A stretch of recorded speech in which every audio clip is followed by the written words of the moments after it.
नमस्कार दोस्तों, मैं राहुल चौधरी आज बालकों के वी कनेक्ट प्रोजेक्ट के तहत आपको कक्षा 9 के गणित के ज्योमेट्री अध्याय के बारे में बताऊंगा। जैसा कि हम जानते हैं हमारे जीवन में गणित का कितना महत्व है और हम रोज़ाना की ज़िंदगी में गणित कहाँ कहाँ यूज़ करते हैं। उसी गणित की एक शाखा है ज्योमेट्री, जिसे हिंदी में ज्यामिति बोलते हैं। इसमें हमारे पास अलग अलग आकार की चीज़ें होती हैं जिनके बारे में हम उनके साइज़, उनका क्षेत्रफल, उनका आयतन के बारे में पता कर कर अपनी रोज़मर्रा की चीज़ों को पूरा करते हैं। जैसे कि आपके घर में दरवाजे, उसका आकार किस तरह का है, खिड़कियाँ, उसका आकार किस तरह का है, कैसे आप घर में उन खिड़की दरवाज़ों को फिट करेंगे, कैसे उनकी कैलकुलेशन करेंगे, उन सब का क्या एरिया होगा और उसके हिसाब से वो कितना कॉस्ट आएगा। उन चीज़ों को हम ज्योमेट्री की हेल्प से ही पूरा करते हैं। ज्योमेट्री में बहुत सारी अलग अलग आकार की चीज़ें आती हैं जिनके बारे में हम आगे बढ़ेंगे, जैसे कि वृत्त, सर्कल, त्रिभुज जिसकी 3 शाखाएं होती हैं,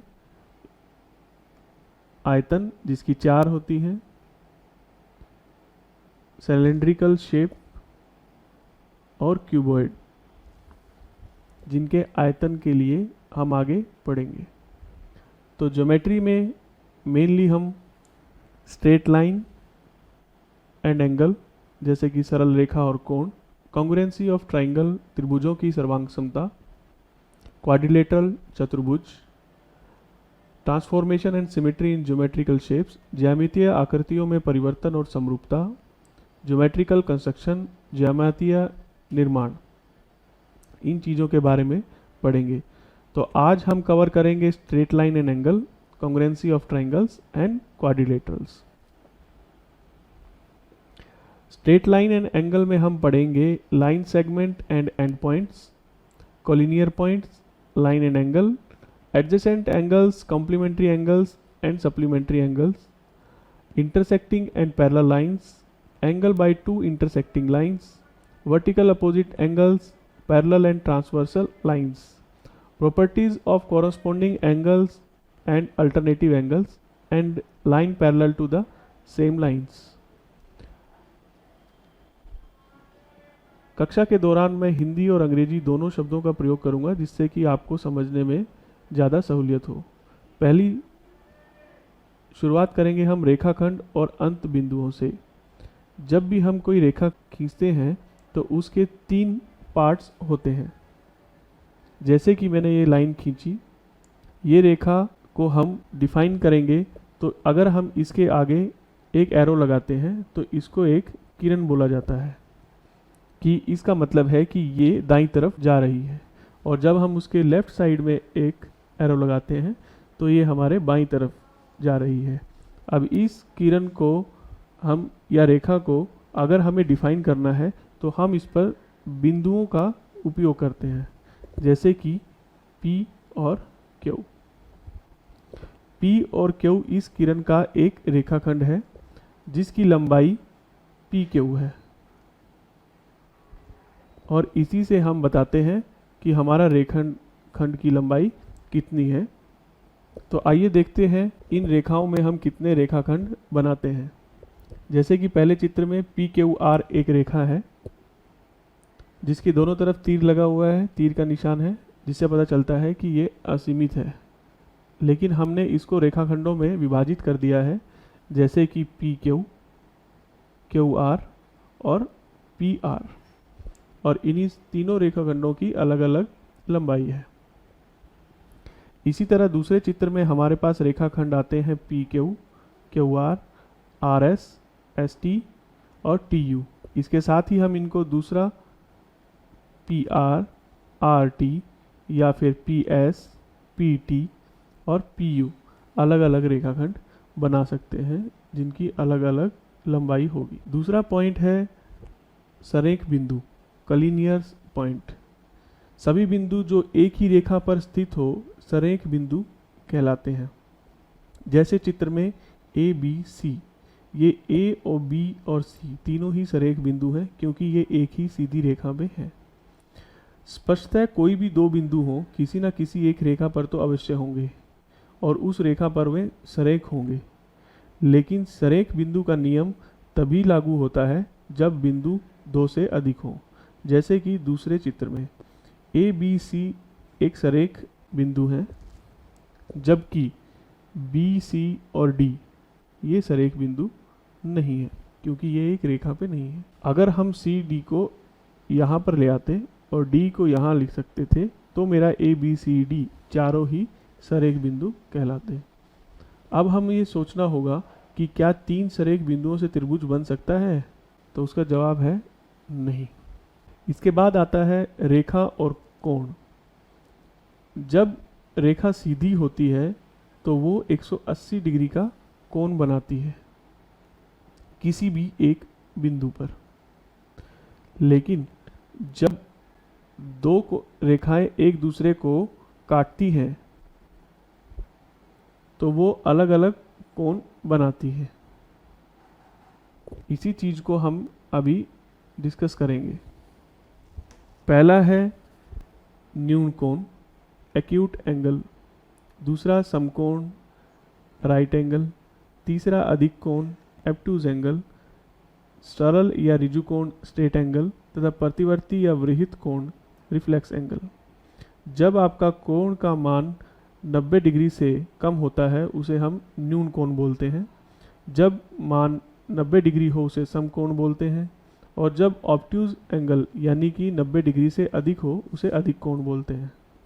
सरल कोण का मान 180 डिग्री होता है और प्रतिवर्ती या वृहत कोण जिसे हम रिफ्लेक्स एंगल बोलते हैं वो एक दूसरे के समानांतर बनते हैं। दूसरा आता है आसन कोण, पूरक कोण तथा संपूरक कोण। आसन कोण को इंग्लिश में एडजेसेंट एंगल बोलते हैं। जब दो कोण एक ही लाइन या एक ही रेखा के दोनों तरफ बनते हैं और जिस लाइन को वो विभाजित करते हैं उसी रेखा पर बनते हैं तो उन्हें आसन कोण कहते हैं। जैसे चित्र एक में हम देखेंगे ए बी हमारी सीधी रेखा है, ओ सी उसे विभाजित कर रहा है और दो कोणों को बना रहा है, कोण एक, कोण दो। ये दोनों कोण एडजेसेंट एंगल हैं एक दूसरे के, जिन्हें बोलते हैं आसन कोण। इसी तरह दूसरे चित्र में कोण एक और कोण दो जो ओ पे मिल रहा है, ये दोनों एक दूसरे के आसन कोण हैं। अगले टॉपिक पे आते हैं, नाम है पूरक कोण और संपूरक कोण। आसन कोण की तरह ये भी एक ही सीधी रेखा पर बनते हैं, लेकिन इनका नियम बोलता है कि जब मेरे दो कोण का जोड़ 90 डिग्री हो तो वो पूरक कोण होते हैं, या फिर जब मेरे दो कोणों का मान 180 डिग्री होगा तो वो संपूरक कोण कहलाएंगे। जैसे बाईं तरफ के चित्र में हम देखेंगे मेरा कोण POQ और QOR दोनों का जोड़ 70 और 20 यानी कि 90 डिग्री है, तो ये पूरक कोण है। और दाईं तरफ के चित्र में देखेंगे हमारा कोण AOC और COB दोनों का जोड़ 180 डिग्री है, तो हम इसे संपूरक कोण बोलेंगे। संपूरक कोण में दो कोणों का योग 90-90 डिग्री भी हो सकता है, जैसा कि चित्र 2 में दिखाया गया है। ये निशान जब बनाते हैं तो इसका मतलब होता है कि हमारा कोण समकोण है। अगला टॉपिक है प्रतिच्छेदी एवं समानांतर रेखाएं। समानांतर रेखाएं वो होती हैं जो एक दूसरे को कभी भी नहीं काटती, यानी कि उन दोनों के बीच की दूरी हमेशा समान रहती है, चाहे वो कितनी भी लंबी हो जाए। इंटरसेक्टिंग यानी प्रतिच्छेदी रेखाएं उन्हें बोलते हैं जब हम किसी रेखा को कुछ दूरी तक बढ़ाते हैं तो वो एक दूसरे को काटती हैं, जैसा कि चित्र 14 और 15 में दिखाया गया है। चित्र 14 में के दूसरे चित्र में देखिए GH और EF दोनों लाइनें एक दूसरे को नहीं काट रही हैं, लेकिन वो समानांतर भी नहीं है, क्योंकि जब हम GH को आगे बढ़ाएंगे या EF को आगे बढ़ाएंगे तो वो एक बिंदु पर एक दूसरे को काटेंगी, जिसे कटान बिंदु कहते हैं। तो इसलिए ये दोनों समानांतर नहीं है, जबकि चित्र 15 में हम साफ तौर पर देख सकते हैं कि लाइन GH और EF एक दूसरे को O बिंदु पर काट रही हैं। जब दो रेखाएं एक दूसरे को काटती हैं तो उन दो प्रतिच्छेदी रेखाओं से बने कोणों की कुछ विशेषताएं होती हैं। जैसे चित्र नंबर 16 में आप देखेंगे कि जब AB और CD एक दूसरे को काटते हैं तो कोण बनता है 1 2 3 4। इनमें जो कोण आपका 2 और 4 है वो बराबर है। इनमें कोण 1, कोण 2, कोण 3, उनमें वो दोनों बराबर हैं और इन चारों कोणों का जोड़ होगा 360 डिग्री। ये प्रतिच्छेदी रेखाओं के कोणों के कुछ नियम हैं। अब हम देखेंगे शीर्षानुभिमुख कोणों के गुण, मतलब कि वर्टिकल अपोजिट एंगल्स।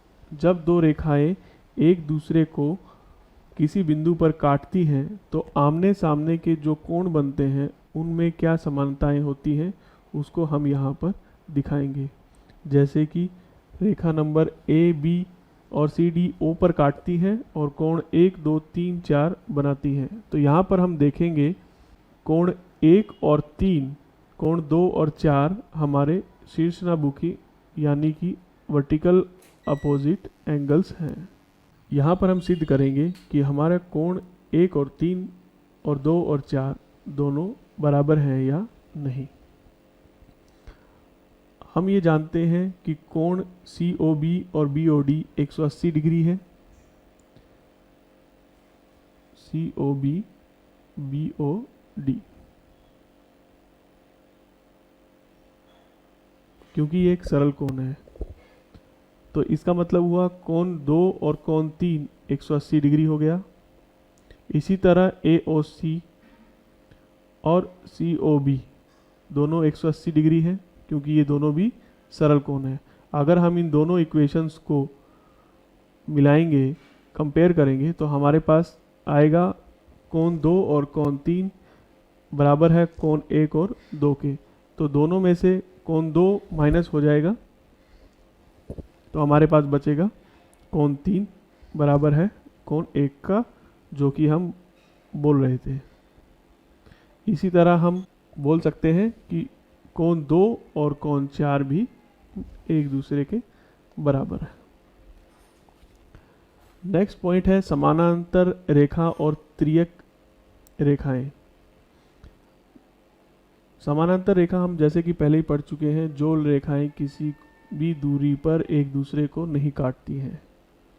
और त्रियक रेखाएं वो होती हैं जो कि समानांतर या फिर असमानांतर रेखाओं को, जिन्हें की प्रतिच्छेदी रेखाएं बोलते हैं, उनको किसी दो बिंदुओं पर काटेंगी तो उन्हें त्रियक या फिर ट्रांसवर्सल लाइंस बोलते हैं। जैसे कि इस चित्र 24 में L लाइन को और M लाइन को N लाइन काट रही है P और Q पॉइंट पे, तो ये N लाइन हो गया हमारा त्रियक और L और M है हमारे समानांतर। जब दो रेखाओं को एक त्रियक रेखा काटती है तो उनके बाद निम्नलिखित कोण बनते हैं, जिनके बारे में चित्र 24 और 25 में हम लोग बता रहे हैं। संगत कोण, पहला आता है संगत कोण, जिसका मतलब होता है कोरोस्पोंडिंग एंगल्स। जैसे कि चित्र नंबर 24 में देखेंगे कोण 1 और कोण 5, इनको संगत कोण बोलते हैं और ये हमेशा बराबर होते हैं। सपोज इसको थोड़ा सा बड़ा करके दिखाते हैं। L और M मेरी दो लाइन है, इसको एक त्रियक रेखाएं N काटती है, तो जो भी मेरा कोण बनेगा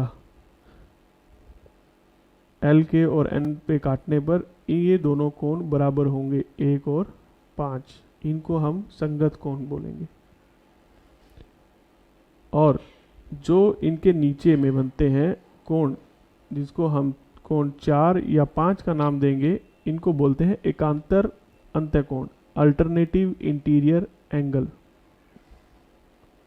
और जब ये कोण 1 और M पर बनने वाले 7 बराबर हो जाता है तो उसे बोलते हैं अल्टरनेट एक्सटीरियर एंगल्स। इसी तरह इनको हम चित्र में भी कंपेयर कर सकते हैं। एंगल 1 एंगल 5 के बराबर है, जिसको बोलते हैं संगत कोण।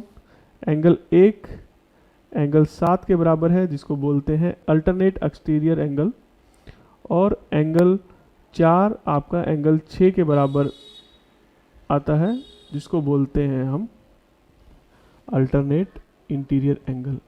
जैसे कि व्याख्या से ही पता चलता है कि ये एंगल अल्टरनेट मतलब एकांतर अंतःकोण अंदर की तरफ हैं, तो इसलिए 4 और 6 दोनों ही अंदर की तरफ हैं, दोनों लाइनों के बीच में, इसलिए उन्हें अल्टरनेटिव इंटीरियर एंगल बोलते हैं। और जो आपका कोण 1 है और 7 है वो दोनों रेखाओं के बाहर की तरफ है, इसलिए उन्हें अल्टरनेट एक्सटीरियर एंगल ही बोलते हैं। तिर्यक रेखा के एक ही ओर के अंतःकोण को भी हम एक नियम से बांधते हैं जिसमें दिखाया जाता है कि कोण 4 और 5 वो भी बराबर है, और 3 और 6 इनके बीच में क्या नियम है। यहाँ पर आता है संगत कोण और एकांतर कोण के गुण। दो रेखाओं को एक तिर्यक रेखा के काटने पर संगत कोण एकांतर कोणों के जोड़े बनते हैं। क्या इन कोणों के जोड़ों में कुछ संबंध होते हैं? आइए देखिए। जब प्रतिच्छेदी रेखाओं को तिर्यक रेखा काटती है तो संगत कोणों एवं एकांतर कोणों के युग्म बराबर नहीं होते हैं, किंतु समांतर रेखाओं को तिर्यक रेखा काटती है तो संगत कोणों व एकांतर कोणों के युग्म बराबर होते हैं, जो कि इस चित्र में दिखाए गए हैं। यहाँ कोण 1 और 5 संगत कोण है, कोण 1 और 3 शीर्षानुमुख कोण है जिन्हें वर्टिकल अपोजिट एंगल भी कहते हैं। तो 1 और 2 इक्वेशन को जब हम मिलाते हैं और कंपेयर करते हैं तो मेरा 5 और 3 कोण बराबर आता है, जो कि एकांतर अंतःकोण है। इसलिए हम कह सकते हैं कि दो समानांतर रेखाओं को जब एक तिर्यक रेखा काटती है तो उनके एकांतर अंतःकोण बराबर होते हैं। एक ही रेखा के समानांतर रेखाएं, हम जानते हैं कि जब पैरेलल रेखा L इस चित्र में देखेंगे M के पैरेलल है और M N के पैरेलल है, तो L और N भी पैरेलल होगी। दोबारा देखिए, अगर मेरी L और M समानांतर है, M N के समानांतर है, तो L और N भी समानांतर होगी। इसकी जांच के लिए हम जो चित्र दिखा रहे हैं उसमें देखिए M रेखा L के समानांतर है और रेखा N रेखा L के समानांतर है। रेखा LMN पर तिर्यक रेखा T खींचा गया है। संगत कोण 1 बराबर है 2 के और संगत कोण 1 बराबर है 3 के। तो जब हम दोनों इक्वेशंस को कंपेयर करते हैं तो हमारे पास निकल के आता है कि कोण 2 और कोण 3 भी बराबर है, जिससे हम प्रूव कर सकते हैं कि मेरी L, M, N तीनों रेखाएं एक दूसरे के समानांतर हैं।